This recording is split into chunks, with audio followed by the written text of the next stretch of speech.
তো ব্যাকআপ প্ল্যানের কারণে আমি অনেক আরাম করে প্রিপারেশন নিয়েছিলাম। এই বিশ্বাস সবার থাকে না, এটার কারণে সবাই একটা মহা বিপদে থাকে। এই ভাইয়া কতগুলো জায়গার জন্য প্রিপারেশন নিব, শুধুমাত্র ইঞ্জিনিয়ারিং জন্য প্রিপারেশন নিব, নাকি ইঞ্জিনিয়ারিং প্লাস মেডিকেলের জন্য নিব, নাকি মেডিকেল প্লাস আইবি এর জন্য নিব, সো কতগুলো নিব। সো এটার ক্ষেত্রে সবার যেহেতু সুযোগ থাকে না, একটা সহজ জিনিস আমি বোঝাতে চেষ্টা করি। মনে করো এটা তুমি, অ্যান্ড তুমি এফোর্ট দিবা অ্যাডমিশনে। তো আমি তোমার এফোর্ট ধরে নিই জিরোর ঘরে। সো এটা হলো 0%, এটা হলো 20% এফোর্ট, এটা হলো 40% এফোর্ট, এটা হলো 60% এফোর্ট, এটা হলো 80% এফোর্ট, এবং এটা মনে করো 100% এফোর্ট। আমি জাস্ট মার্ক করে রাখি, হ্যাঁ। 0%, 10, 20%, 40%, 60%, 80% এবং 100% এফোর্ট। এবং তুমি যদি এখন এফেক্ট গুলা দাও, সো আমি এখন এফেক্ট গুলা দেই, যেমন 0%-এ, 20%-এ, 40%-এ, 60%-এ, 80%-এ এবং 100%-এ দিলাম। এবং তুমি একটা জায়গায় ফুল এফেক্ট দিচ্ছ, যেমন ধরো ইঞ্জিনিয়ারিং। ইঞ্জিনিয়ারিং তো ইঞ্জিনিয়ারিং তোমার কিন্তু এফেক্ট দেওয়া লাগবে, যেমন ধরো 0, 20, 40, 80 এবং 100।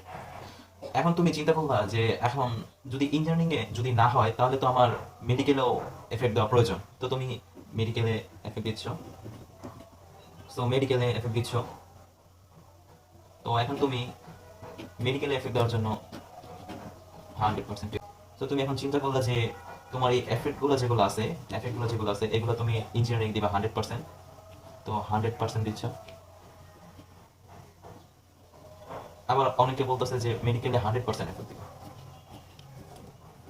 এখন তোমার কাছে আছে হলো 100% এফেক্ট। এখন তুমি ইঞ্জিনিয়ারে যদি 100% এফেক্ট ইঞ্জিনিয়ারে দিবা, রাইট? তাহলে তোমার ইঞ্জিনিয়ারিং চান্স প্রবাবিলিটি বাড়ে।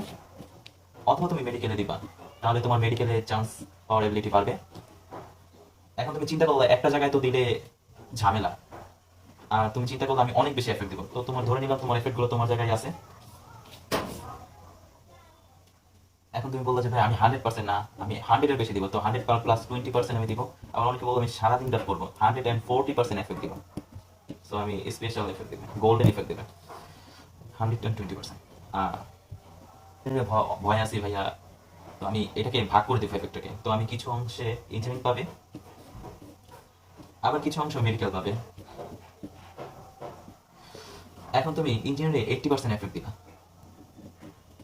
মেডিকেলে তুমি দিলা 60%। এখন তোমার ইঞ্জিনিয়ারিং দরকার ছিল 100% এফেক্ট, 100% দরকার ছিল।